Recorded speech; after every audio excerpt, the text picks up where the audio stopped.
ये 1.25 साल में रेखा जी की सरकार ने करके दिखाया है। कैसे करके दिखाया है, मैं आपको एक उदाहरण देता हूं। मैं 2024 में सांसद और मंत्री बना। दिल्ली में केजरीवाल साहब की सरकार थी। एक CRIF फंड होता है मॉर्थ का, हमारे रोड ट्रांसपोर्ट मंत्रालय का, जो राज्य की जनता का सेस का पैसा होता है, जो एकमुलेट होकर के हम राज्य सरकार को देते हैं उनकी इंटरनल रोड्स को बनाने के लिए। केजरीवाल साहब को लगातार बात करने के बाद, स्वयं नितिन गडकरी जी ने फोन करने के बाद, उन्होंने दिल्ली की उन रोड्स का रोड मैप नहीं दिया।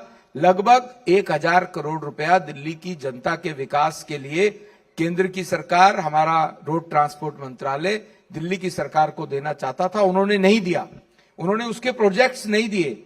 20 फरवरी 2025 को रेखा जी की सरकार, दिल्ली में बीजेपी की सरकार आती है और 31 मार्च 2025 तक हम 803 करोड़ रुपए CRF फंड का पैसा दिल्ली की राज्य सरकार को, रेखा जी की सरकार को दे सके, क्योंकि उन्होंने वो प्रोजेक्ट बना के हमें दिए। ये उनकी डेवलपमेंट की नीयत को बताता है। ये एक छोटा सा उदाहरण है जो मैंने आपको दिया। तो इसलिए दिल्ली की सरकार का एजेंडा दिल्ली की जनता को मूलभूत सुविधाएं देना, जो पिछले 10 साल से दिल्ली जर्जर हुई पड़ी थी, ये मुख्य एजेंडा दिल्ली में रेखा जी की सरकार का, दिल्ली के 7 सांसदों का, हमारी ट्रिपल इंजन में कॉरपोरेटर्स का, दिल्ली की जनता को मूलभूत सुविधाएं समय से और टाइम से देना, ये हमारा मेन एजेंडा है।